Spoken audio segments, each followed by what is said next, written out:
जी, pastel की बातें हम कर रहे थे, जिसके ऊपर हमारे पास चैप्टर 1, 2, 3, 4, 5, 6 है। मीन 6 चैप्टर्स हैं। चैप्टर 6 जस्ट क्वेश्चंस थे जो हम कवर कर चुके हैं। चैप्टर 1 पॉलिटिकल फैक्टर हैं, सिर्फ वो हम कवर कर चुके हैं। पॉलिटिकल फैक्टर, आइडियोलॉजीज हमने पढ़ी थी गवर्नमेंट की 5 तरह की। Impact of government on business क्या है वो हमने पॉइंट पढ़े थे। Interaction of business with government क्या है वो हमने कवर किया था। और role of politics mean history हमने पढ़ी। पिछले 6 अदवार हमने पढ़े। जब से पाकिस्तान बना है तब से क्या क्या किसकी गवर्नमेंट आई, क्या क्या उसमें अच्छी चीज़ें थीं, क्या क्या उसमें बुरी चीज़ें थीं। कुछ हमें ऑलरेडी पता है, हाँ कुछ चीज़ें जीडीपी ये वो चीज़ें हमें देखना है। दूसरा चैप्टर हमारे पास इकोनॉमिक फैक्टर क्या, पी पॉलिटिकल, ई इकोनॉमिक। तीसरा चैप्टर हमारे पास सोशल और लीगल फैक्टर का, सोशल और लीगल फैक्टर का। चैप्टर 4 एंड 5 दोनों मिला के टेक्नोलॉजिकल फैक्टर है। 4 एंड 5 दोनों मिला के टेक्नोलॉजिकल फैक्टर है। इकोलॉजिकल फैक्टर, शायद उसे मटेरियल नहीं मिला पूरा चैप्टर बनाने का, तो छठा चैप्टर शायद इकोलॉजिकल फैक्टर का होना चाहिए था, लेकिन उसने क्या किया, वहाँ पे 4 क्वेश्चन दे के जान छुड़ा ली। रखा हुआ तो उसने वो चैप्टर इकोलॉजिकल फैक्टर के लिए, लेकिन उसे शायद मटेरियल नहीं मिला कहीं से, तो शायद उसका फ्यूचर में मिल जाए, तो फिर शायद इकोलॉजिकल फैक्टर का भी चैप्टर बन जाए। अदरवाइज़ उसने वहाँ पे क्या किया, सिर्फ 4 क्वेश्चन रखे और अपनी जान छुड़ा ली। फजूल बेतुके से क्वेश्चन, फजूल बेतुके जनरल से क्वेश्चन। एक क्वेश्चन उसमें चज का था, बाकी 3 डेटा ही नहीं है ऑन जनरल, बस स्पेशल अप्लाई करो, मीन जनरल बातें करो। सो चैप्टर 1 हम कवर कर चुके हैं। चैप्टर 2 रह गया है हमारा, चैप्टर 3 रह गया है और चैप्टर 5 रह गया है। चैप्टर 4 हम ऑलरेडी टेक्नोलॉजी का कवर कर चुके हैं। पहले आईटी कंट्रोल्स हम कवर कर चुके हैं। आईटी कंट्रोल्स हमने कवर किया था। आईएसआईटी में डिफरेंस कवर किया था। टाइप्स ऑफ सिस्टम हमने कवर किया था, वो चैप्टर 4 है। ठीक हो गया। चैप्टर 5 के अंदर कोई 2-3 छोटे छोटे टॉपिक्स हैं वो कवर करने हैं। चैप्टर 2, 3 कवर करना है। तभी चैप्टर 2 आज के लेक्चर में हम कवर करेंगे। चैप्टर 2 क्या है, इकोनॉमिक फैक्टर्स।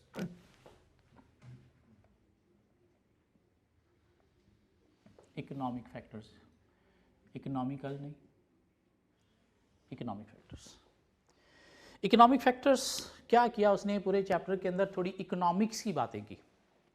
इकोनॉमिक्स के कुछ फैक्टर्स की बातें की जो बिजनेस को पॉजिटिवली या नेगेटिवली इफेक्ट करते हैं। What is economics, what is economics, what is economics. आपने इकोनॉमिक्स पढ़ी है, चार्टर्ड अकाउंटेंट बन गए, किसी ने पूछ लिया व्हाट इज इकोनॉमिक्स, हाँ छोटे बहन भाई ने पूछ लिया क्या करोगे, अल्लाह अल्लाह करके मैंने तो पास की थी, मैं तुझे क्या बताऊँ व्हाट इज इकोनॉमिक्स। ये economics is economics. Study of relationship between scarce resources and unlimited need wants. Study of relationship between scarce resources and unlimited need wants. The economics क्या, economics is a science के science, science, economics is a science about how to fulfill unlimited need wants with scarce resources. Scarce and scarce. Scarce, what is mean by scarce? It's not scarce, it's अंग्रेजी word scarce. It's not scarce, it's अंग्रेजी word scarce. What does it mean by scarce? Limited नहीं, तो फिर word limited क्यों नहीं आया, इतना औखा वर्ड क्यों लगाया उसने, वर्ड लिमिटेड ही क्यों नहीं लग सकता था। स्केयर्स का मतलब क्या है, limited at the moment, limited at the moment mean अभी लिमिटेड है, आगे और है लेकिन अभी लिमिटेड है, इसलिए वर्ड लिमिटेड नहीं क्या यूज किया है, scarce. So economics is a science about how to fulfil unlimited need wants with scarce resources. या study of relationship between scarce resources and unlimited need wants. 2 तरह की होती है इकोनॉमिक्स, माइक्रो इकोनॉमिक्स भी होती है और मैक्रो इकोनॉमिक्स भी होती है। What is the difference between micro economics and macro economics? Study of economy, micro economics क्या है? Study of economy eight individual person, individual firm या इंडिविजुअल इंडस्ट्री लेवल, एक बंदे के लेवल पे, एक फर्म इन बिजनेस के लेवल पे या एक इंडस्ट्री के लेवल पे इकोनॉमिक्स को स्टडी करना, ये क्या है? माइक्रो इकोनॉमिक्स, जिसके अंदर हम डिमांड देखते हैं, सप्लाई देखते हैं, क्या कहलाता है, कस्टमर के पॉइंट से डिमांड देखते हैं, बिजनेस के पॉइंट से सप्लाई देखते हैं, या इंडस्ट्री को देखते हैं, इंडस्ट्री का इक्विलिब्रियम कहाँ पे आ रहा है, कैसे प्राइसेस सेट की जाती हैं।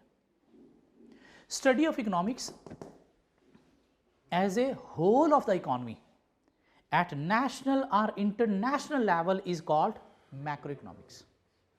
Study of economics at individual person, individual firm, individual industry level is called microeconomics, and study of economics at national, international level as a whole of the economy is called macroeconomics. और हमारे syllabus में micro economics factor नहीं, macro economic factors हैं। BM BS में micro economics factor भी थे, लेकिन MFA में सिर्फ मैक्रो इकोनॉमिक फैक्टर्स हैं। क्या हैं मैक्रो इकोनॉमिक फैक्टर? वो हम बारी बारी एक एक को पकड़ के डिस्कस करते हैं, फिर बुक में देखेंगे और क्या है। ठीक हो गया? सो मैक्रो इकोनॉमिक फैक्टर में जी पहला फैक्टर वो कहता है जी क्या है? National income. एक मैक्रो इकोनॉमिक फैक्टर है जो बिजनेस को पॉजिटिवली या नेगेटिवली इफेक्ट करता है। What is national income,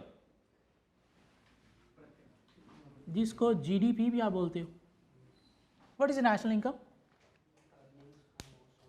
value of total goods and services produced in a country during the year. Value of total goods and services produced in the country during the year is called national income, is called GDP। Goods and services जो produce हुई हैं एक साल में, उनकी value ले लेना, ये क्या है? GDP, gross domestic product. क्या कहलाता है? इंक्रीज हुई है नेशनल इनकम तो बिजनेस के लिए पॉजिटिव नेगेटिव? पॉजिटिव। क्यों? ये क्या है? इकॉनमी को ग्रोथ की तरफ शो कर रहा है, तो इससे क्या होगा? लोगों की परचेजिंग पावर बढ़ेगी, तुम्हारे बिजनेस की सेल प्रॉफिटेबिलिटी बढ़ने का चांस है, तो बिजनेस के लिए क्या है? अपॉर्चुनिटी है, पॉजिटिव है। डिक्रीज हुई है तो थ्रेट है, लोगों की परचेजिंग पावर कम हो रही है, इकॉनमी डाउन की तरफ जा रही है। क्या कहला है? बिजनेस एक्सपेंशन भी रुक जाएगी, परचेजिंग पावर कम हो रही, तो हमारी सेल प्रॉफिटेबिलिटी भी इफेक्ट होगी, तो उस में बिजनेस के लिए क्या है? थ्रेट है। हाँ, कैसे कैलकुलेट होती है नेशनल इनकम या GDP? डिफरेंट मेथड्स हैं। एक एक्सपेंडिचर मेथड है, एक इकॉनमी के जितने भी फैक्टर्स ऑफ प्रोडक्शन हैं, जितने भी फैक्टर्स ऑफ प्रोडक्शन हैं उनके एक्सपेंडिचर ले लो। फैक्टर्स ऑफ प्रोडक्शन के एक्सपेंडिचर ले लो कि इनकम ले लो? इनकम ले लो। फैक्टर्स ऑफ प्रोडक्शन की इनकम ले लो।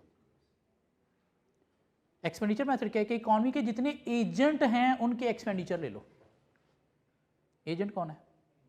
कंज्यूमर है, बिजनेस है, गवर्नमेंट है, फॉरेन सेक्टर है। एजेंट कौन है? कंज्यूमर, फर्म, गवर्नमेंट और फॉरेन सेक्टर। तो इनके एक्सपेंडिचर ले लो। GDP कैसे कैलकुलेट होगा? C + I + G, और फॉरेन सेक्टर का क्या है? X - M। इनकम मेथड है कि जितने भी फैक्टर्स ऑफ प्रोडक्शन हैं उनकी इनकम ले लो। लैंड की इनकम ले लो, रेंट। लेबर की इनकम ले लो, वेजिस। कैपिटल की इनकम ले लो, इंटरेस्ट। और बिजनेस की, ऑर्गेनाइजेशन की इनकम ले लो, प्रॉफिट। तो वहाँ से भी नेशनल इनकम आ जाएगी। ये कोई आउटपुट मेथड भी हमने पढ़ा था, जो भी गुड्स एंड सर्विसेज प्रोड्यूस हुई हैं उनकी वैल्यू ले लो। आउटपुट, जो भी आउटपुट प्रोड्यूस हुई है, गुड्स सर्विसेज जो भी प्रोड्यूस हुई हैं उनकी वैल्यू ले लो। क्या कह रहा? ऐसी था हमारी बुक में, सिर्फ और सिर्फ ये एक्सपेंडिचर मेथड वाला फार्मूला दिया गया। कैसे नेशनल इनकम कंप्यूट होगी? C + I + G + X - M। C consumption, I investment business की, G गवर्नमेंट की स्पेंडिंग्स, गवर्नमेंट के खर्चे बजट के, और X एक्सपोर्ट और M इंपोर्ट, इनका डिफरेंस। और एक्सपोर्ट और इंपोर्ट के डिफरेंस को हम बैलेंस ऑफ पेमेंट का नाम भी देते हैं।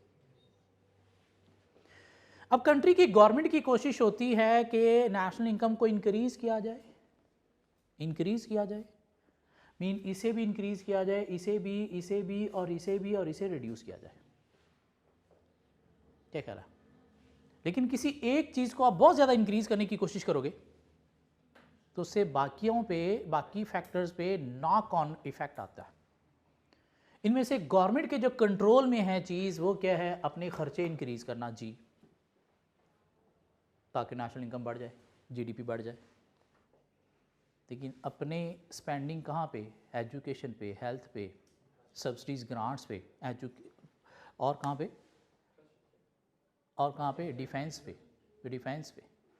गवर्नमेंट कहाँ से खर्चा करेगी, टैक्स चार्ज करके। और जब गवर्नमेंट टैक्स चार्ज करेगी तो उससे क्या होगा, कंजम्पशन कम हो जाएगी, इन्वेस्टमेंट कम हो जाएगी। इन्वेस्टमेंट कम होगी तो चीज़ें कम प्रोड्यूस होंगी, तो साथ एक्सपोर्ट भी कम हो जाएगी। मीन किसी एक को बहुत ज़्यादा इंक्रीज करने की कोशिश करोगे जिससे बाकियों के ऊपर नेगेटिव इफेक्ट आ जाएगा, तो उल्टा जीडीपी नेगेटिव में चला जाएगा। जैसे गवर्नमेंट की पॉलिसी ऐसी होती है इकनॉमी की, ये सारी चीज़ें जो हैं वो ग्रो करें। किसी एक चीज़ को बहुत ज़्यादा ग्रो नहीं करना, क्यों, किसी एक चीज़ को बहुत ज़्यादा ग्रो करेंगे तो उससे फिर बाकियों पे नेगेटिव इफेक्ट आने से उल्टा जीडीपी कम हो जाएगा। सो ये जीडीपी नेशनल इनकम एक फैक्टर है जो हमारे बिजनेस को पॉजिटिवली या नेगेटिवली इफेक्ट करता है। ये बात समझ आती है? कैसे कैलकुलेट होता है, C + I + G + X - N। वो कहते हैं एक और भी फैक्टर है जो हमारे बिजनेस को पॉजिटिवली नेगेटिवली इफेक्ट करता है, और वो क्या है, inflation. What is inflation? General rise in price level. Inflation business के लिए पॉजिटिव नेगेटिव? क्यों नेगेटिव?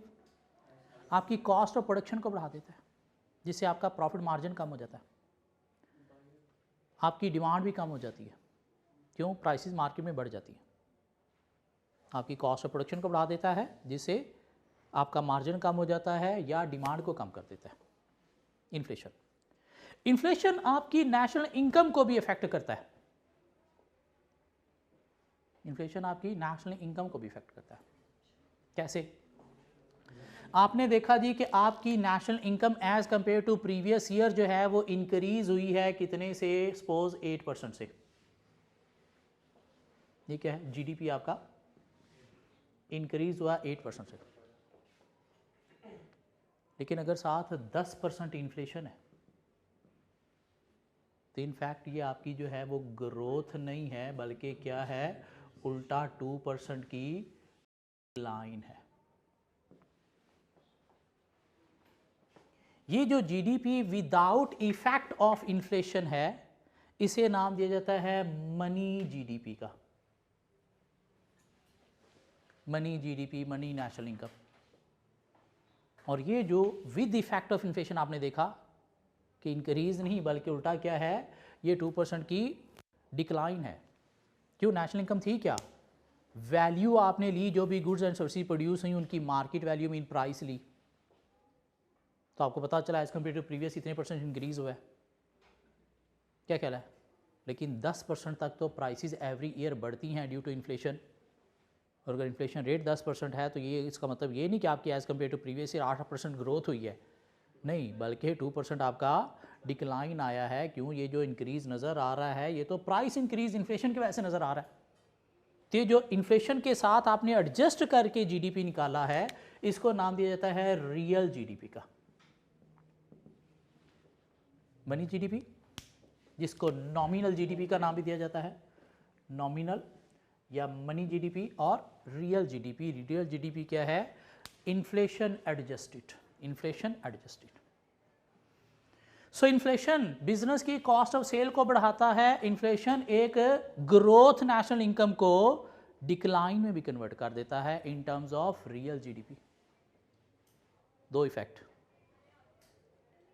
इन्फ्लेशन हाउस होल्ड की डिस्पोजेबल इनकम को बढ़ाता है, कम करता है? कम कर देता है। 3 इफेक्ट। किस पे इफेक्ट देख रहे हैं? इन्फ्लेशन की इम्प्लीकेशन या इफेक्ट देख रहे हैं। सो इन्फ्लेशन की इम्प्लीकेशन या इफेक्ट में हमने क्या देखा है जी, एक तो बिजनेस पे इम्पैक्ट है। बिजनेस पे क्या इम्पैक्ट करता है कि आपकी कॉस्ट ऑफ सेल जो है उसे बढ़ा देता है। दूसरा हमने क्या इम्पैक्ट देखा है इसका, नेशनल इनकम में जीडीपी पे इफेक्ट है कि आपकी एक ग्रोथ जीडीपी को इन रियल टर्म डिक्लाइन में कन्वर्ट कर देता है। फिर हमने क्या देखा कि इससे क्या होता है, हाउस होल्ड मीन कंज्यूमर को भी इफेक्ट पड़ता है। क्यों? उसकी परचेजिंग पावर को कम कर देता है। इससे सेविंग के ऊपर भी इफेक्ट आता है। आज आपने 100 रुपया सेव किया, एक साल बाद इन्फ्लेशन की वजह से वो 100 रुपये की वैल्यू क्या 100 होगी? नहीं, 90 होगी। तो सेविंग की वैल्यू को कम करते हुए सेवर को नुकसान पहुंचाता है। ये सेवर फूड नहीं है, सेविंग वाला सेवर है जो बंदा पैसे बचा रहा है। ठीक हो गया? इससे क्या बोरिंग और लैंडिंग के ऊपर भी फर्क पड़ता है? बोरिंग और लैंडिंग पे भी कोई फर्क पड़ता है? लैंड करने वाले ने आज आपको 100 रुपया दिया, लैंडर ने, बैंक ने आज आपको 100 रुपया दिया, साल बाद उसने 100 लेना है, 100 की वैल्यू क्या 100 होगी? 90। तो लैंडर लूज करता है। बारर आज आपने 100 रुपया लेके उसको इंजॉय कर लिया, उसकी सपोज 100 चीज़ें ले ली, कल को जब आपने 100 देना है वापस उस वक्त क्या 100 की 100 चीज़ें मिलनी है? नहीं, 90 मिलनी है। तो बारर गेन करता है और लैंडर लूज करता है। ये बात समझ आती है? इन्फ्लेशन की सूरत में बारर क्या करता है? गेन करता है और लैंडर लूज करता है। 100 रुपया आज दिया, साल बाद लेना है तो 100 की वैल्यू उतनी नहीं रहेगी। बारर ने आज 100 रुपया लेके 100 चीज़ें ले ली, कल को जब वापस करना है उसको 100 रुपये की 100 चीज़ें नहीं 90 चीज़ें आनी हैं, तो 10 चीज़ों का इसे फ़ायदा हो गया। क्या कहला है? ये क्या है? Effect of inflation on business, on GDP, on household, on saving, on borrowing, on lending. कहता है इन्फ्लेशन जो है वो आपके बैलेंस ऑफ पेमेंट को भी इफेक्ट करता है। What is balance of payment? Difference between export and import दो तरह का होता है, या तो फेवरेबल होता है या फिर अनफेवरेबल होता है। फेवरेबल बैलेंस ऑफ पेमेंट का मतलब क्या है कि आपकी एक्सपोर्ट ज़्यादा है, इंपोर्ट कम है। अनफेवरेबल का मतलब क्या है? आपकी एक्सपोर्ट कम है और इंपोर्ट ज़्यादा है। तो अगर आपके कंट्री में इन्फ्लेशन है, आपकी चीज़ों की प्राइसेस बढ़ गई, तो बाहर आपकी चीज़ों को कोई मुंह लगाएगा? एक्सपोर्ट कम हो जाएंगी। यहाँ की चीज़ों की प्राइसेस बढ़ी हैं तो लोग इंपोर्टेड चीज़ों को ज़्यादा प्रेफर करेंगे, उससे इंपोर्ट भी बढ़ जाएंगी। तो ये क्या करेगा? बैलेंस ऑफ पेमेंट को अनफेवरेबल कर देगा, मीन एडवर्स में ले जाएगा। इन्फ्लेशन की इम्प्लीकेशंस देख रहे हैं, इन्फ्लेशन के इफ़ेक्ट देख रहे हैं बिजनेस पे, जीडीपी पे, हाउस होल्ड पे, सेविंग्स पे, बोरिंग पे, लैंडिंग पे, बैलेंस ऑफ पेमेंट पे। और जब बैलेंस ऑफ पेमेंट एडवर्स में चला गया है तो ये क्या करेगा? आपके फॉरेक्स रेट को भी इफेक्ट कर देगा। फॉरेक्स रेट किसकी वजह से चेंज होते हैं? बैलेंस ऑफ पेमेंट की वजह से। अनफेवरेबल है, मीन एक्सपोर्ट कम है, इंपोर्ट ज़्यादा है, तो नेट में पैसा आपने बाहर देना है। कैसे देना है? डॉलर बाय करके अपनी रुपये सेल करके तो उसे डॉलर ऊपर जाएगा। हाँ, उसके पीछे इन्फ्लेशन भी है, उसके पीछे बैलेंस ऑफ पेमेंट भी है। मीन इनडायरेक्टली फॉरेक्स को भी इफेक्ट कर रहा है इन्फ्लेशन। क्यों? डायरेक्टली बैलेंस ऑफ पेमेंट को इफेक्ट कर रहा है, एक्सपोर्ट और इंपोर्ट को, और उनके थ्रू क्या इफेक्ट हो रहा है? फॉरेन एक्सचेंज रेट इफेक्ट हो रहा है। ये बात समझ आती है? क्या ख्याल है? नई बात नहीं, हमने पहले की हुई है, ये बात हमने पहले की हुई है। तो इन्फ्लेशन की कोई इम्प्लीकेशन या इफेक्ट लिखे जा सकते हैं? हाँ, क्या ख्याल है? सो ये भी एक फैक्टर है जो इफेक्ट करता है बिजनेस को। बिजनेस को डायरेक्टली भी इफेक्ट करता है, इसकी सूरत में भी इफेक्ट कर रहा है, इसकी सूरत में भी इफेक्ट कर रहा है, इसकी सूरत में भी इफेक्ट कर रहा है, और इसकी सूरत में भी इफेक्ट कर रहा है। क्यों? ये अलहदा से फैक्टर बिजनेस को अफेक्ट करते हैं। बात समझ आती है? Macro economic factor, national income, inflation.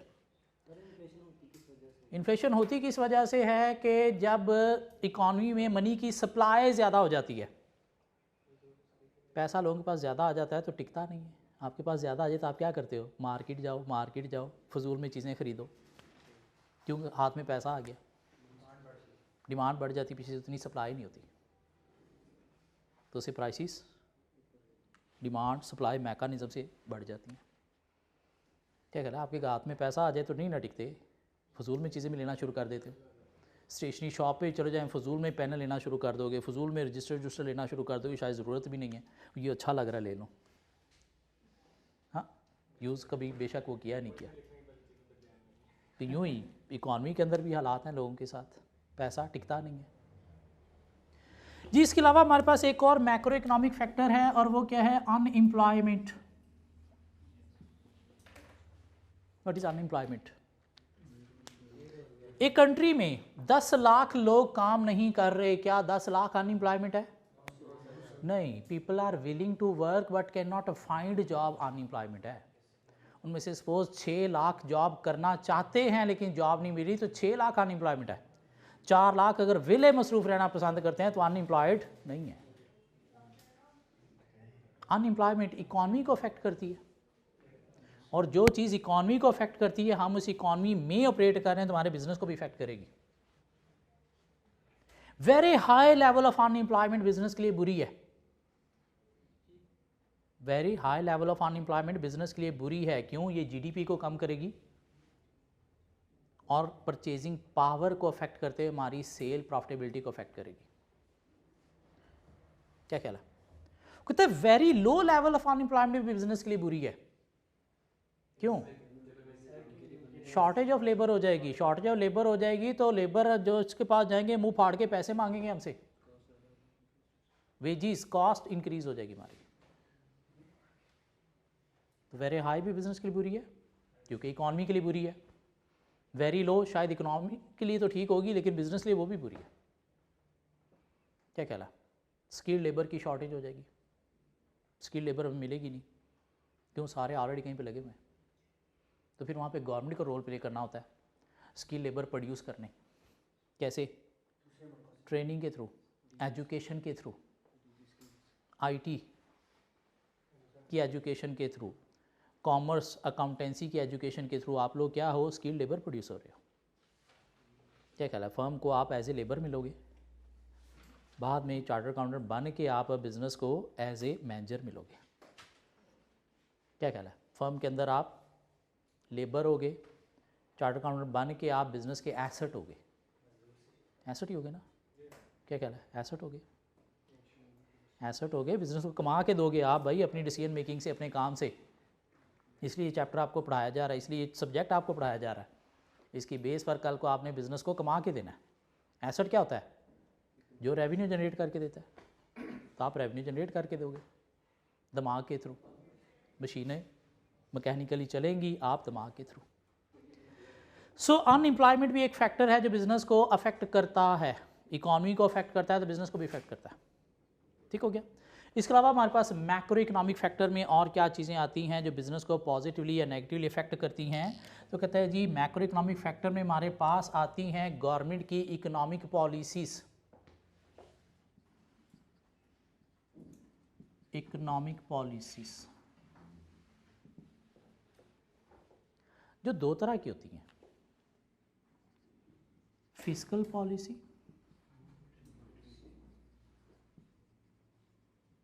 And monetary policy. Fiscal policy और monetary policy. What is fiscal policy? Government का बजट,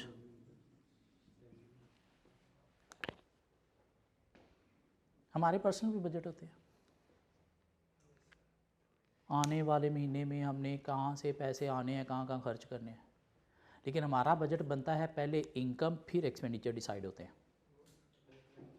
गवर्नमेंट के बजट में पहले खर्चे डिसाइड होते हैं, फिर गवर्नमेंट देखती है मुझे टैक्स चार्ज करके इनकम लेनी है या लोग चीखें मारेंगे तो फिर बाहर से लोन लेना है।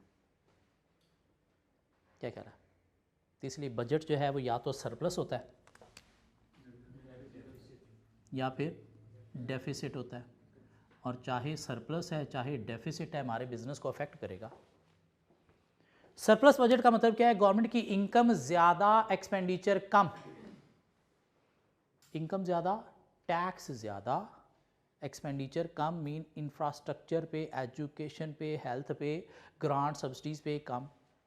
बिजनेस के लिए अपॉर्चुनिटी या थ्रेट? थ्रेट। गवर्नमेंट हमारा खून चूसेगी, हमें देगी कुछ नहीं। क्या कहला? डेफिसिट बजट मीन एक्सपेंडिचर ज़्यादा, इनकम कम, grant subsidy, education, health, infrastructure पे ज़्यादा, टैक्स कम। तो बिजनेस के लिए क्या है? अपॉर्चुनिटी जो हमारे बिजनेस ऑपरेशन परफॉर्म करने में हमें हेल्प देगी through cost cutting, through government support, through government assistance. तो बिजनेस को अफेक्ट करता है ये, बिजनेस को अफेक्ट करता है ये। क्या ख्याल है? फिजिकल पॉलिसी बिजनेस को अफेक्ट करती है positively, negatively, surplus budget negatively और डेफिसिट बजट पॉजिटिवली। दिमाग खोल रहे हैं। मॉनेटरी पॉलिसी क्या होती है? To control money supply, to control money supply. कैसे कंट्रोल होनी है? Through a mechanism called interest rate. Interest rate government देखती है इकॉनमी के अंदर मनी की सप्लाई ज़्यादा हो गई है, लोग औकात से बाहर हो गए, इन्फ्लेशन आ गया। तो इन्फ्लेशन को कंट्रोल करने के लिए गवर्नमेंट क्या करती है? मनी की सप्लाई को कम करती है। कैसे? इंटरेस्ट रेट ज़्यादा करके। इंटरेस्ट रेट ज़्यादा होगा तो उससे क्या होगा? लोग आएंगे सेविंग की तरफ। पैसा बैंकों में रखो, बैंकों में रखा जाता है तो सेव होता है, घर पे तिजोरी में पड़ा हो तो वो सेव नहीं होता। आपकी पॉकेट में पड़ा है तो वो सेव नहीं है, बैंक के अंदर पड़ा है तो सेव है। क्या ख्याल है? पॉकेट में पड़ा है, तिजोरी में पड़ा है तो कहता है खर्च कर, मुझे खर्च कर, नज़र आ रहा हो, अच्छा खर्च करना है। बैंक में पड़ा है, नज़र नहीं आ रहा। क्या ख्याल है? नज़र नहीं आ रहा। तो सेविंग प्रमोट होती है इंटरेस्ट रेट ज़्यादा करने से, जिससे पैसा इकॉनमी से, घरों से, तिजोरियों से कहाँ पे आ जाता है? बैंक के अंदर, इन्फ्लेशन को कंट्रोल करने के लिए। लेकिन साथ क्या हुआ? कंजम्पशन जो है वो कम हो गई। सेविंग बढ़ेगी तो उसके अगेंस्ट क्या है? कंजम्पशन कम हो गई। कंजम्पशन कम होने से बिजनेस का क्या हो गया? नुकसान, आपकी सेल अफेक्ट होगी।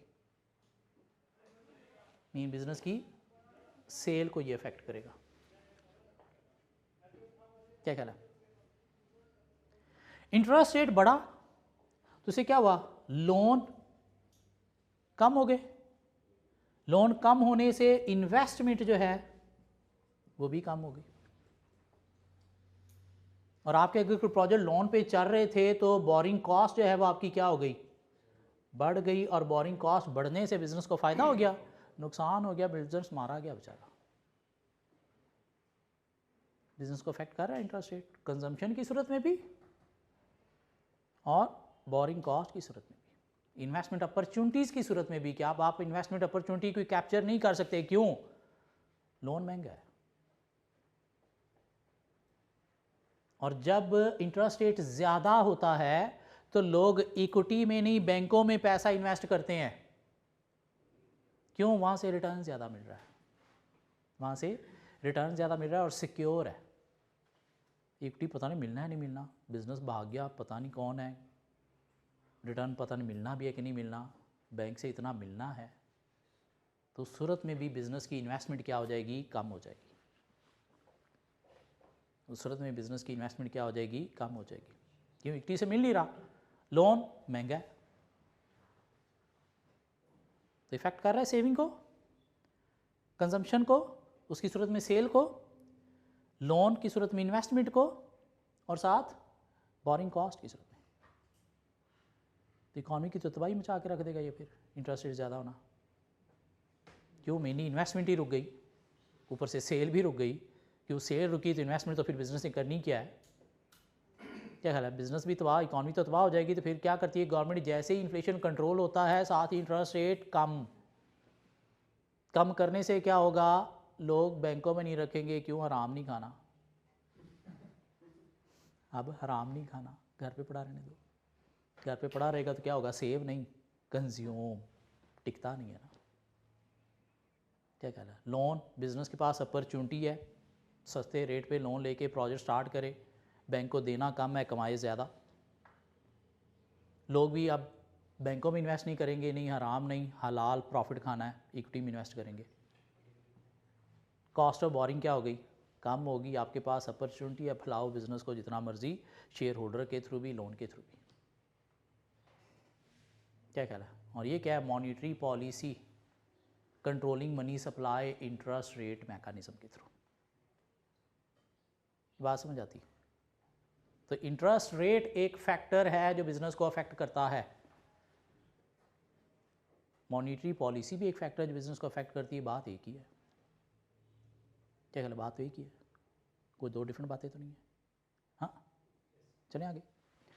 इसके अलावा क्या जी, हमारे पास बैलेंस ऑफ पेमेंट एक फैक्टर है जो बिजनेस को अफेक्ट करता है पॉजिटिवली या नेगेटिवली, जिसको international payment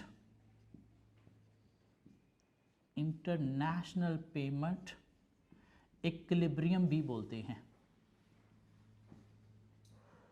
international payment equilibrium mean import export का डिफरेंस। एक चीज़ होती है बैलेंस ऑफ ट्रेड, एक होती है balance of payment. Balance of trade है सिर्फ गुड्स की export import. Balance of payment के अंदर गुड्स की एक्सपोर्ट इंपोर्ट के अलावा इन्वेस्टमेंट्स भी आ जाती हैं, फॉरेन लोन भी आ जाते हैं, फॉरेन रेमिटेंसीज भी आ जाती हैं। ट्रेड, गुड सर्विसेज की बाइंग सेलिंग, क्योंकि बैलेंस ऑफ पेमेंट के अंदर बैलेंस ऑफ ट्रेड भी है, साथ कोई फॉरेन इन्वेस्टमेंट वहाँ से इधर, इधर से उधर, फॉरेन रेमिटेंसीज या कोई फॉरेन लोन जो है वो भी आ जाता है। और ये बैलेंस ऑफ पेमेंट या तो फेवरेबल होगा या अनफेवरेबल होगा। और ये क्या करता है? इफेक्ट करता है जीडीपी को भी, उसे भी बिजनेस इफेक्ट, फॉरेक्स रेट को भी, उसे भी बिजनेस इफेक्ट। क्या कह रहा? बाहर आपने नेट में पैसा देना है तो आपकी करेंसी डाउन जाएगी, बाहर आपने नेट में पैसा लेना है तो आपकी करेंसी अप जाएगी।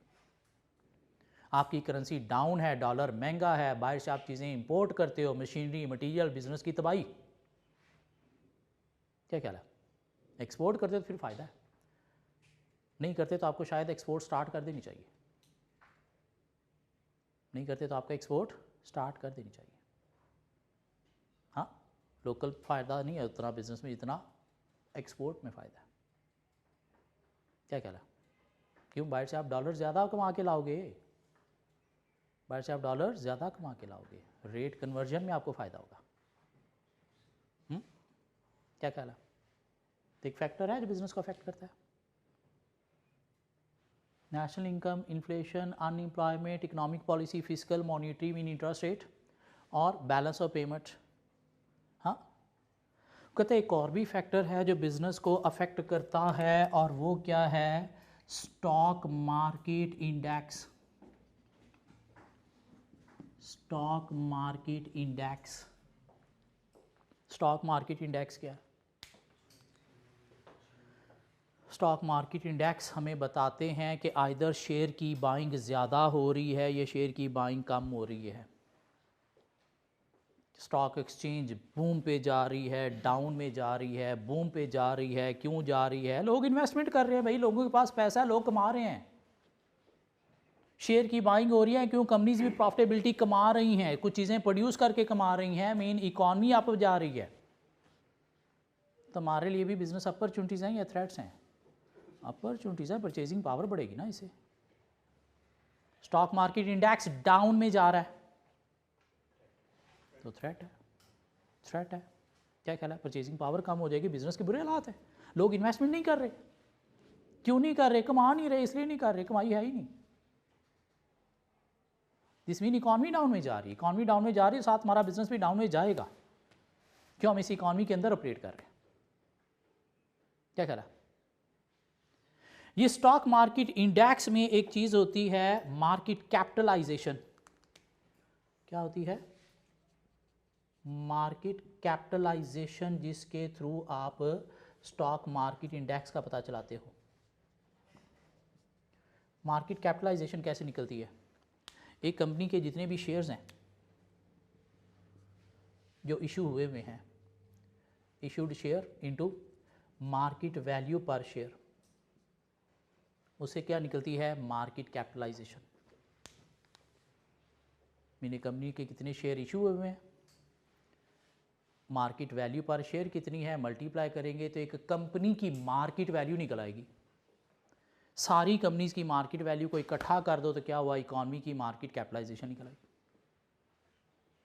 बढ़ रही है, क्यों, शेयर की प्राइस बढ़ रही है, नंबर ऑफ इशूड शेयर बढ़ रहे हैं, this mean market, stock market ऊपर जा रही है, इकॉनमी ग्रोथ की तरफ जा रही है। मार्केट कैपिटलाइजेशन कम हो गई, क्यों, शेयर की प्राइस कम हुई। शेयर जो इशू हैं वो नए हुए ही नहीं, इशू उतने ही हैं, लेकिन शेयर की प्राइस कम होने की वजह से मार्केट कैपिटलाइजेशन क्या हो जाएगी, कम हो जाएगी। कम होने का मतलब क्या है, स्टॉक मार्केट डाउन में जा रही है, डाउन में जा रही है, दिस मीन इकॉनमी डाउन में जा रही है, बिजनेस के लिए बुरे हालात है। तो मार्केट कैपिटलाइजेशन का पता चला क्या है, क्या कहला है, वर्थ ऑफ अ कंपनी कैसे निकाली जाएगी, issued share multiply by market value per share. दोनों में से कोई भी एक चीज़ बढ़ेगी तो मार्केट कैपिटलाइजेशन बढ़ेगी, कोई भी एक चीज़ कम होगी तो मार्केट कैपिटलाइजेशन कम होगी। क्या कहला,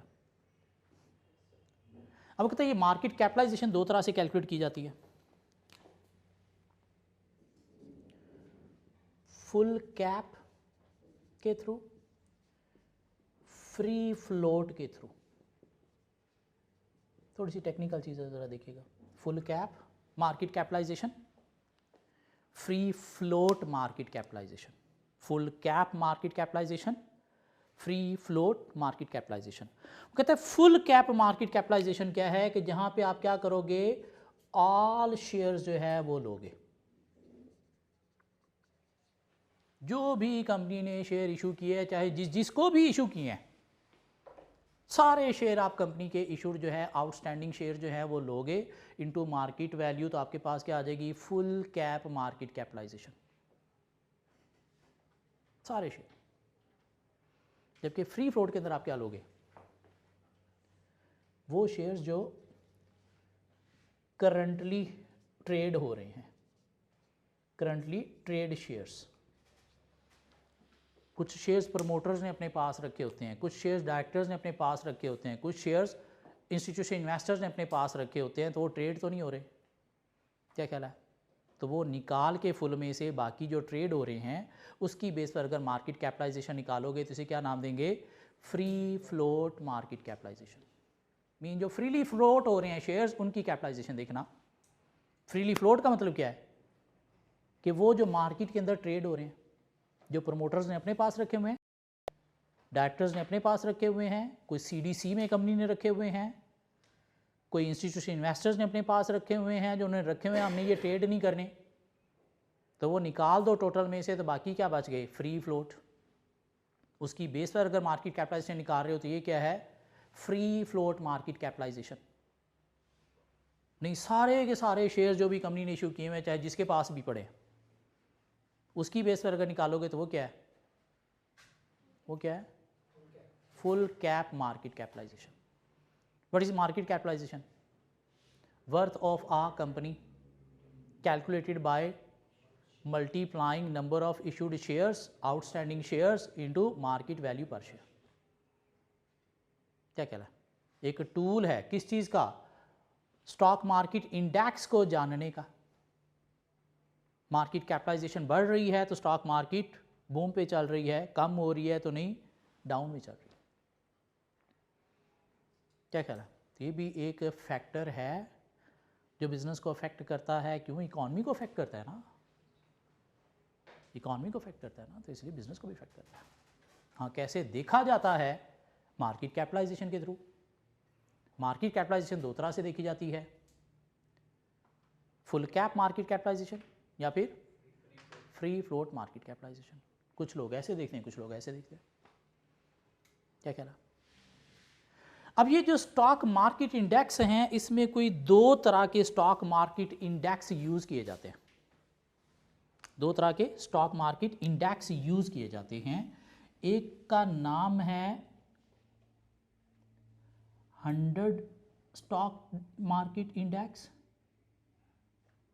100 स्टॉक मार्केट इंडेक्स, और एक का नाम है पाकिस्तान स्टॉक एक्सचेंज। यार दूसरे का नाम मुझे दोबारा देख लेने दो। 100 इंडेक्स तो उसे बोलते हैं,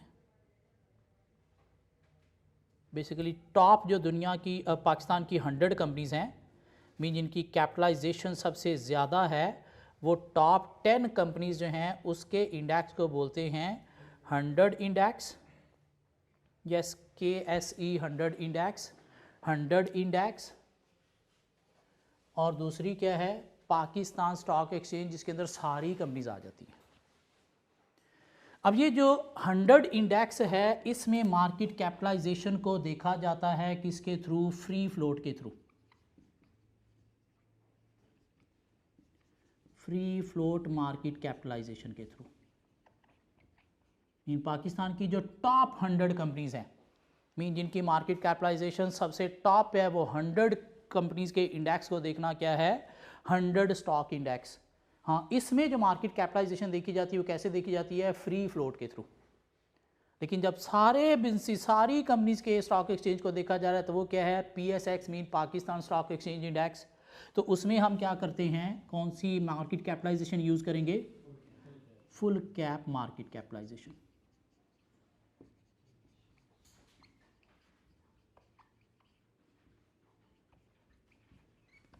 MCQs में ये टेस्ट हो सकता है, मार्केट कैपिटलाइजेशन कैसे कैलकुलेट होती है। दो टाइप के हैं, फुल कैप सारे शेयर्स, फ्री फ्लोट जो करंटली ट्रेड हो रहे हैं उसमें से जो रिस्ट्रिक्टेड हैं वो निकाल के। स्टॉक मार्केट इंडेक्स दो तरह के यूज़ होते हैं, 100 इंडेक्स और PSX इंडेक्स। 100 इंडेक्स क्या है, टॉप जो 100 कंपनीज हैं, हाँ, उसमें मार्केट कैपिटलाइजेशन कैसे देखी जाती है, using free float index, free float capitalization. और जो PSX है, पाकिस्तान स्टॉक एक्सचेंज है, उसमें मार्केट कैपिटलाइजेशन कौन सी देखी जाती है, फुल कैप या free float, full cap market capitalization. यहाँ तक बातें समझ आती हैं, ये कॉन्सेप्ट क्लियर हो गया। ये इकोनॉमिक फैक्टर्स हैं, ये क्या है, हमारे इकोनॉमिक फैक्टर्स हैं। क्या है, नेशनल इनकम GDP है, कैसे कैलकुलेट होता है, दो तरह का होता है, नॉमिनल होता है, रियल होता है। इन्फ्लेशन है, उसका क्या इम्पैक्ट है। अनएम्प्लॉयमेंट है, ज़्यादा अच्छी है, कम अच्छी है।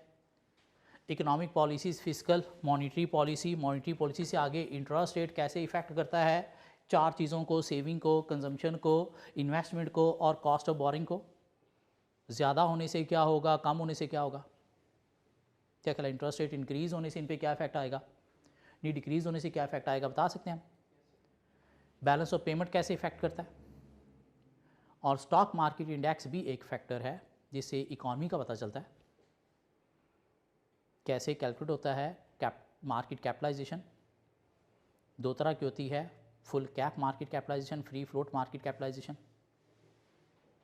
स्टॉक मार्केट इंडेक्स दो तरह के होते हैं, KSE 100 इंडेक्स या 100 इंडेक्स और PSX इंडेक्स। 100 इंडेक्स में कौन सी कैपिटलाइजेशन यूज़ होती है, फ्री फ्लोट, और PSX में फुल कैप।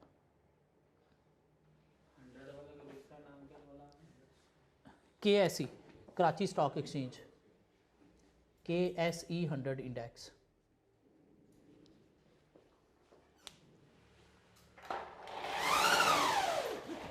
आ जाए जी, आप बुक में कोई एक दो चीज़ें और हैं वो कवर करके तो चैप्टर को वाइंड अप करते हैं। साइका बुक अभी मैं खोल रहा हूँ, आईका बुक खोल रहा हूँ सिर्फ कॉन्सेप्ट लेने के लिए, लर्न करने के लिए हम अपने नोट्स से लर्न करेंगे। अभी सिर्फ कॉन्सेप्ट ले रहे हैं हर टॉपिक का कि क्या क्या टॉपिक है इसके अंदर। जी देखिएगा, हमारे पास चैप्टर 2 स्टार्ट हुआ आईका बुक में, तो उसने पहले बता दिया जी इकोनॉमिक फैक्टर इंपॉर्टेंट है, बिज़नेस को अफेक्ट करते हैं। मैक्रो इकोनॉमिक्स भी होती है, माइक्रो भी होती है, लेकिन हमारे सिलेबस में मैक्रो है। और उसके बाद आगे उसने जी हमें ये फैक्टर्स बताना शुरू कर दिए, इकोनॉमिक इंडिकेटर्स उसने पहले पेज पे एक टॉपिक दे दिया, इकोनॉमिक इंडिकेटर्स। इकोनॉमिक्स में शायद पढ़ा होगा, नेशनल इनकम के साथ इकोनॉमिक इंडिकेटर्स जिनको हम यूज़ कर सकते हैं इकोनॉमी के बारे में जानने के लिए। तीन तरह के होते हैं economic indicators, leading, coincident and lagging. Leading, coincident and lagging. Leading क्या है, जो हमें इकोनॉमी का फ्यूचर बताएंगे। लीडिंग क्या है, जो हमें ये बताएंगे कि फ्यूचर में हमारी इकॉनमी किस तरह मूव होने जा रही है। लीडिंग के थ्रू क्या पता चलेगा, फ्यूचर में हमारी इकॉनमी किस तरह मूव होने जा रही है। मीन आज लोगों ने लोन लेना शुरू कर दिए हैं, दिस मीन फ्यूचर में इकॉनमी मूव होने जा रही है। नहीं, लोन कम हो रहे हैं, दिस मीन फ्यूचर में बुरी मूव होने जा रही है। क्या ख्याल है? नए नए घर बनना शुरू हो गए, बिजनेस फैलना शुरू हो गए, अनएम्प्लॉयमेंट कम होना शुरू हो गई है, बिजली पानी गैस सब कुछ 24 आवर मिलना शुरू हो गया है। दिस मीन इकॉनमी हमारी बूम की तरफ जाएगी फ्यूचर में। नहीं, ये चीज़ें बुरी हैं तो डाउन में जाएगी। लीडिंग मीन ऐसे इंडिकेटर्स जो आपकी इकॉनमी का फ्यूचर आपको बता रहे हैं कि फ्यूचर में इकॉनमी किस तरफ जा रही है, वो क्या है लीडिंग। कोइंसिडेंट क्या है, जो आपको करंट इकॉनमी पोजीशन बताएंगे कि करंटली आपकी इकोनॉमिक पोजीशन क्या है, करंट जीडीपी क्या है, करंट इंटरेस्ट रेट क्या है, करंट अनएम्प्लॉयमेंट लेवल क्या है, करंट इन्फ्लेशन लेवल क्या है। तो लीडिंग जो फ्यूचर बताएंगे इन इकॉनमी किस तरफ जा रही है, और कोइंसिडेंट जो करंट इकोनॉमिक सिचुएशन बताएंगे। अब पीछे बात आ गई औखी लैगिंग इकोनॉमिक इंडिकेटर्स। लैगिंग का मतलब होता है पीछे रह जाना। लैगिंग का मतलब क्या है? पीछे रह जाना। लैगिंग जब इकॉनमी एक फेज में एंटर हो चुकी है, जब इकॉनमी एक फेज में एंटर हो चुकी है तो हमने देखना है कि किस फेज में एंटर हो चुकी है।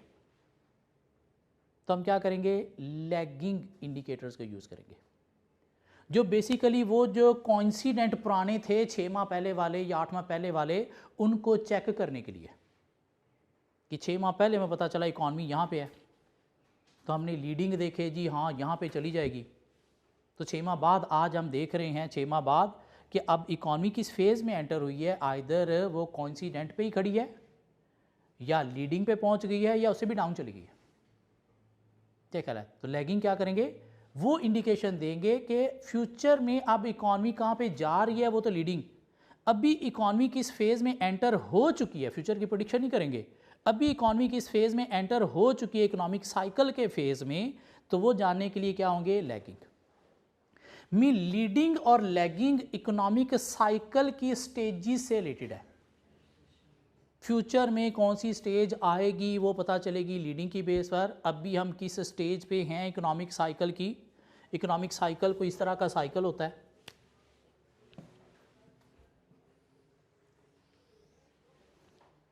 इसे बोलते हैं बूम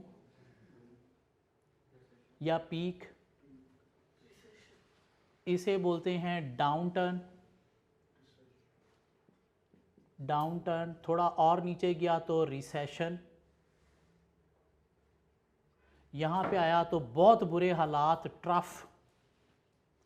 उसके बाद ऊपर जा रहा है तो ये क्या है, रिकवरी। रिकवरी से थोड़ा और ऊपर गया तो बूम पीक। क्या कह रहा है? तो फ्यूचर में इकॉनमी किस तरफ जा रही है, लीडिंग बताएंगे। अभी हम किस स्टेज पे हैं, लैगिंग बताएंगे। कॉन्सिडेंट सिर्फ आपको इकोनॉमिक कंडीशन करंट बताएगी कि अभी इकॉनमी क्या है, स्टेज नहीं, इकोनॉमिक साइकिल की स्टेज नहीं, सिर्फ इकोनॉमिक कंडीशन बताएगी कि अभी का जीडीपी कितना है, अभी का अनएम्प्लॉयमेंट रेट कितना है, अभी का इन्फ्लेशन रेट कितना है। सिर्फ वो देखने के लिए क्या है, कॉन्सिडेंट। फ्यूचर में हमारी इकॉनमी कहाँ पे जाएगी, लीडिंग के थ्रू पता चलेगा। और अभी हम किस फेज़ में एंटर हो चुके हैं वो कौन बताएंगे, लैगिंग। इनकी एक एक लाइन की डेफिनेशन लर्न करनी है और कोई हमें 2-2 एग्जाम्पल लिखनी आनी चाहिए। इसके अलावा आगे गए तो हमें जी इकोनॉमिक साइकिल उसने थोड़ा सा बता दिया। इकॉनमी ग्रोथ में होती है तो बूम पीक पे जाती है, डाउन में होती है तो रिसेशन या ट्रफ फेस करना पड़ता है उसे। इसके अलावा आगे उसने स्टॉक मार्केट आपको बता दिया, market capitalization, free float, full cap, उसने एक ही पैराग्राफ में सारी बातें कर दी। हम इनको नोट्स में सेपरेट कर लेंगे, छोटी छोटी डेफिनेशन बना लेंगे। और ये हमारे पास KSE 100 इंडेक्स आ गया जिसके अंदर फ्री फ्लोट के अकॉर्डिंगली जो है वो मार्केट कैपिटलाइजेशन देखी जाती है। और नीचे PSX आ गया जिसमें हम फुल कैप के अकॉर्डिंगली मार्केट कैपिटलाइजेशन देखते हैं। और स्टॉक एक्सचेंज का बिज़नेस के ऊपर इम्पैक्ट है क्योंकि इकॉनमी के ऊपर इम्पैक्ट है। या आगे इन्फ्लेशन आ गया, क्या ख्याल है कैसे कैलकुलेट होता है, इंडेक्स नंबर हमने पढ़ा हुआ है, QM में इंडेक्स नंबर पढ़ा था। Current year prices divide by base year prices into 100 तो उससे इन्फ्लेशन रेट निकलता है, तो जानने की ज़रूरत नहीं हमें। इन्फ्लेशन के आगे इम्पैक्ट आ गए, नेशनल इकॉनमी पे क्या इम्पैक्ट है, इन्फ्लेशन के बाकी बिजनेस पे क्या इम्पैक्ट है, बोरोर लेंडर पे क्या इम्पैक्ट है, सेवर पे क्या इम्पैक्ट है, तो वो सारे इम्पैक्ट बताएंगे। और नीचे उसने हमें कुछ बता दिया कि पाकिस्तान का अभी करंटली देखा जाए तो क्या इन्फ्लेशन रेट है। So according to Pakistan bureau statistics PBS, CPI rate consumer price index 7% है। क्या ख्याल है? जो कि लास्ट ईयर 8.6% था, दिस मीन बढ़ गया है। अच्छी बात है, बुरी बात है? बुरी बात है। The inflation rate remained high through out the physical year 2020-21, 11.1% अपनी पीक पे, हिस्ट्री की पीक पे है। क्या ख्याल है? जो कि जून 2021 में शायद 9.7% था, नहीं अप्रैल पे इतना है और जून में थोड़ा सा डाउन हुआ है, लेकिन इतना भी डाउन नहीं हुआ। इसके अलावा आगे हमारे पास आ गया जी इंटरेस्ट रेट बढ़ने से क्या होगा, कम होने से क्या होगा। इंटरेस्ट रेट बढ़ने से क्या होगा, मीन वही बातें, सेविंग पे क्या इम्पैक्ट पड़ेगा, कंजम्पशन पे क्या इम्पैक्ट पड़ेगा, इन्वेस्टमेंट पे क्या इम्पैक्ट पड़ेगा, बोरिंग कॉस्ट पे क्या इम्पैक्ट पड़ेगा, कि बोरिंग एक्सपेंसिव हो जाएगी या फिर चीप हो जाएगी। और इंटरेस्ट रेट कम होने से क्या होगा, तो इसको हम एक डब्बे में बस सम अप कर लेंगे, ये पूरा पेज हमें नहीं कवर करना पड़ेगा। और इस वक्त शायद कोई इंटरेस्ट रेट पाकिस्तान में चल रहा है 7% के करीब। क्यों? कोविड की वजह से हालात ऑलरेडी बुरे थे बिजनेसिस के, तो इसलिए इंटरेस्ट रेट को डाउन किया गया है और करंटली शायद कोई 7% के करीब चल रहा है। 2021 में चल रहा था, अब 2022 आ गया। उसके बाद अनएम्प्लॉयमेंट हमारे पास आ गया। हाई लेवल का क्या फ़ायदा नुकसान है, लो लेवल का क्या फ़ायदा नुकसान है, फिजिकल पॉलिसी क्या होती है, balance of payment, import export का डिफरेंस। और ये नीचे उसने कुछ थोड़ा सा बता भी दिया कि अभी आपका बैलेंस ऑफ पेमेंट जो है वो डेफिसिट में है और कितना डेफिसिट है। और उसके बाद आगे ये फजूल बकवास उसने पूरा का पूरा balance of payment, balance of trade account उठा के दे दिया, ये हमें नहीं करना, इग्नोर करना है। GDP कैसे कैलकुलेट होता है, C+I+G+X-M। रियल GDP क्या होता है, नॉमिनल GDP क्या होता है। और ये हमारे पास ये फजूल सा एक और उसने टेबल बकवास दे दी, इग्नोर मारना है इसे। ये एक थोड़ा सा टॉपिक हम बस कवर करके चैप्टर ख़त्म हो गया। Change in economic indicators as some common business responses, mean economic factor के चेंज होने से कंज्यूमर पे क्या इफेक्ट आता है और बिजनेस पे क्या इफेक्ट आता है, या बिजनेस को करना क्या चाहिए। हाई अनएम्प्लॉयमेंट रेट हाई है तो कंज्यूमर क्या करेगा, स्पेंड लेस करेगा। क्या ख्याल है? क्यों? कम कमाने वाले हैं, खाने वाले ज़्यादा हैं, तो डिस्पोजेबल इनकम कम है तो कंज्यूमर लेस स्पेंड करेगा। तो बिज़नेस को क्या करना चाहिए, अपनी प्राइसेस लो करनी चाहिए, अपनी प्राइसेस लो करनी चाहिए। क्या ख्याल है? ताकि लोग ज़्यादा बाय करें। प्राइसेस लो नहीं करोगे तो फिर तो आपकी सेल बढ़ेगी नहीं। हाँ, लो रेट ऑफ अनएम्प्लॉयमेंट की सूरत में कंज्यूमर क्या करेगा, ज़्यादा चीज़ें बाय करेगा। क्यों? ज़्यादा कमाने वाले हो गए। घर में 1 से 2 कमाने वाले हो जाएं तो जो चीज़ें पहले अफोर्ड नहीं हो रही थी अब वो अफोर्डेबिलिटी में आ जाती ना, तो भी आप यूज़ करना शुरू कर देते हो। तो बिज़नेस को क्या करना चाहिए, बिज़नेस प्राइसेस बढ़ा भी सकता है। क्यों? डिमांड बढ़ रही है। हाँ, इंक्रीज इंटरेस्ट रेट की सूरत में कंज्यूमर क्या करेगा, सेव करेगा, स्पेंड कम करेगा, सेव करेगा, स्पेंड कम करेगा। इंक्रीज इंटरेस्ट रेट की सूरत में बिजनेस क्या कर रहा है, सेव कर रहा, कंज्यूमर क्या कर रहा है, सेव कर रहा है, स्पेंड कम कर रहा है। तो अब बिजनेस को क्या करना है। इंटरेस्ट रेट कब ज़्यादा होता है, जब इन्फ्लेशन होता है। इंटरेस्ट रेट कब ज़्यादा होता है, जब इन्फ्लेशन होता है। इन्फ्लेशन को बेसिकली रोकने के लिए तो इंटरेस्ट रेट ज़्यादा किया गया। क्या ख्याल है? तो सूरत में एक तो लोगों की वैसे भी अफोर्डेबिलिटी कम थी और दूसरा वैसे भी जिनकी थी वो भी अब क्या कर देंगे, सेविंग ज़्यादा करेंगे, कंजम्पशन कम करेंगे। तो अब यहाँ पे बिज़नेस को क्या करना है, क्योंकि इन्फ्लेशन है, प्राइसेस बढ़ रही हैं मार्केट के अंदर, तो बिज़नेस एक यहाँ पे स्ट्रैटेजी अडॉप्ट करता है जिसे नाम दिया जाता है श्रिंकफ्लेशन। श्रिंकफ्लेशन क्या है?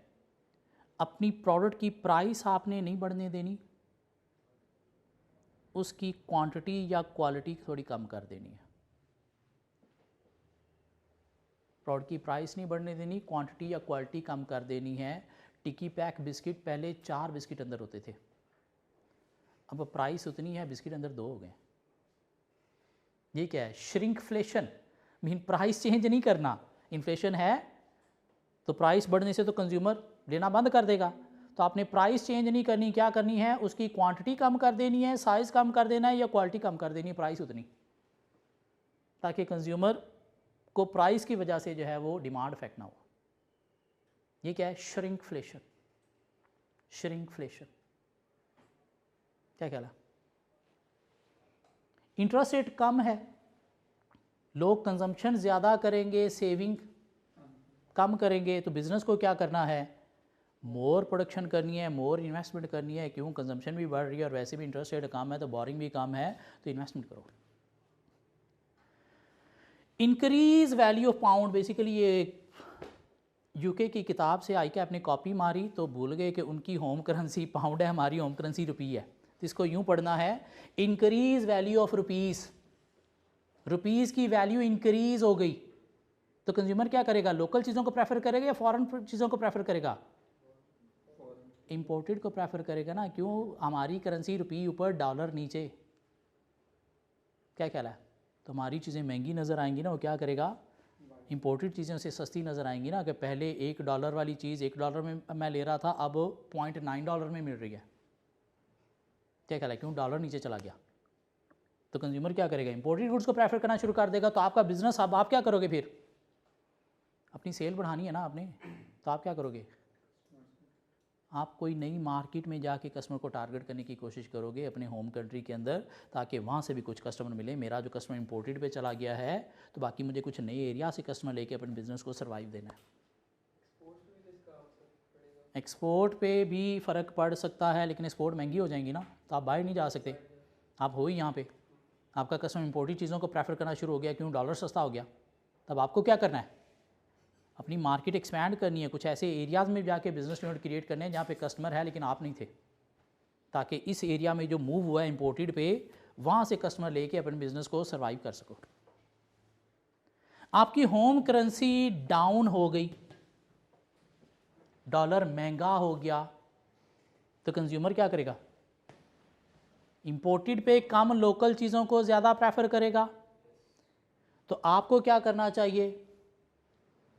यहाँ पे तो आपकी डिमांड ऑटोमेटिकली बढ़ गई, अब आपको एक्सपोर्ट की तरफ भी चले जाना चाहिए। क्यों? बाहर चीज़ें बेचोगे तो वहाँ से डॉलर लेके जब होम कंट्री में आओगे तो ज़्यादा में कन्वर्ट होंगे। क्या ख्याल है? तो ये कुछ इकोनॉमिक फैक्टर्स, इसका कंज्यूमर पे क्या इफेक्ट पड़ेगा या बिजनेस पे क्या इफेक्ट पड़ेगा, ये एक लास्ट पेज पे ही है।